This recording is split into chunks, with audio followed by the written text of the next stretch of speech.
ఇప్పుడు పద్మ గారికి రాష్ట్ర బలాన్ని సమానంగా పంచిపెట్టినటువంటి వ్యక్తి, పేదవాళ్ళందరూ కూడా ఆరోగ్యశ్రీ గురించి ప్రవేశపెట్టినటువంటి మొత్తం రైతులందరూ కూడా ఉచిత విద్యుత్ ఇవ్వాలనేటువంటి ఆలోచన కూడా చేసినటువంటి వ్యక్తి ఆయన. తదనంతరం ఫీజు రియంబర్స్మెంట్ పెట్టి విద్యార్థులను చదివించడం జరిగింది. కానీ ఇప్పుడు జరుగుతున్నది ఏంటి? తెలంగాణ ప్రభుత్వంలో జరుగుతున్నది ఏంటి? ఫీజు రియంబర్స్మెంట్ ఇవ్వకుండా విద్యార్థులంతా ఎంతోమంది ఆత్మహత్యలు చేసుకున్నప్పుడు చూస్తున్నాము. ఇప్పుడు ఫీజు రియంబర్స్మెంట్ గురించి రోడ్ల మీద తిరుగుతున్న విద్యార్థులకు ఏం సమాధానం చెప్తారో ఇప్పుడున్న తెలంగాణ ముఖ్యమంత్రి కేసీఆర్కి చెప్పాల్సిందిగా వైఎస్ఆర్సీపీ తరఫు నుంచి హెచ్చరిస్తున్నాము. రాజశేఖర్ రెడ్డి గారు రైతులకు ఉచిత విద్యుత్ ఇస్తూ ఫస్ట్ సంతకము రైతుల గురించే పెట్టడం జరిగింది. ఆ తర్వాత రుణమాఫీలు చేయడం జరిగింది.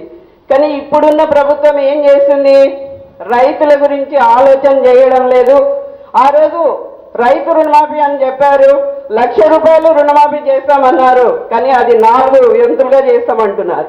ఒక సంవత్సరంలో 25,000 మాఫీ చేస్తే మళ్ళీ సంవత్సరానికి వచ్చేసరికి ఆ 25,000 ఇంట్రెస్ట్ వచ్చింది.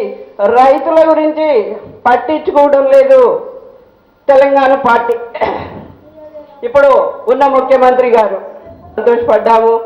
ఎందుకంటే 51,000 అంటే అది పెద్ద ఎత్తున అమౌంట్ కాబట్టి వైఎస్ఆర్ కాంగ్రెస్ పార్టీ రాజకీయ శక్తిగా ఎదుగుతుంది.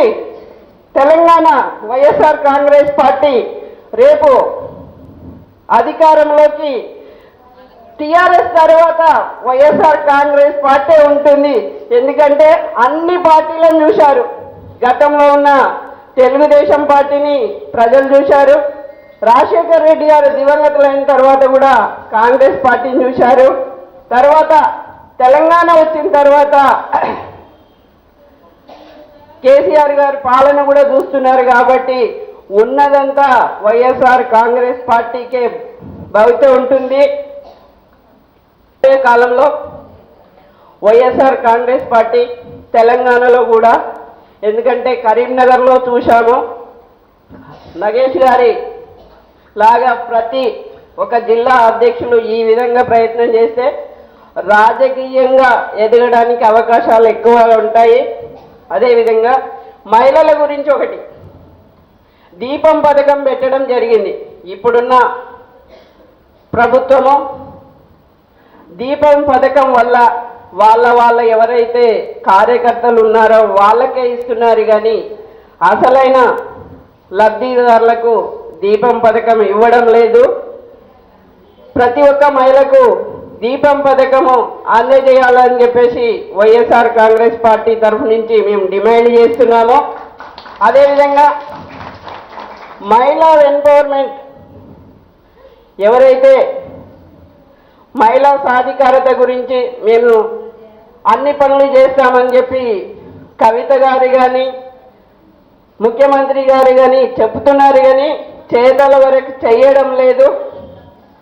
ప్రతి ఒక్క మహిళను చిన్న చిన్న సంస్థలు పెట్టుకోవడానికి కానీ వాళ్ళు వ్యాపారంగా ఎదగడానికి ఇప్పుడున్న ప్రభుత్వము మహిళా సాధికారత తేకపోతే మేము వైఎస్ఆర్ మహిళా తరపు నుంచి ఈరోజు ఆరంభం మాత్రమే, ఈరోజు ఉట్టి మీటింగే పెట్టుకున్నాము.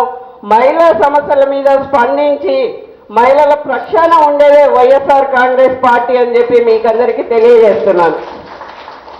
కలిసికట్టుగా పోయి రాబోయే కాలంలో కరీంనగర్లో వైఎస్ఆర్సీపీ 4 నియోజకవర్గాలు గెలవడానికి మీరందరూ ప్రయత్నం చేసి ఎవరికో ఒకరికే సీట్ ఇస్తారు. కాబట్టి ఇచ్చిన వాళ్లకు అందరూ పని చేస్తూ మీరు పార్టీని బలోపేతం చేయాలని చెప్పేసి మనవి చేస్తూ ఈ అవకాశం ఇచ్చిన మీకందరికీ నా హృదయపూర్వక నమస్కారాలు తెలియజేస్తున్నాను. జై జగన్, జోహార్ వైఎస్ఆర్, జోహార్ వైఎస్ఆర్.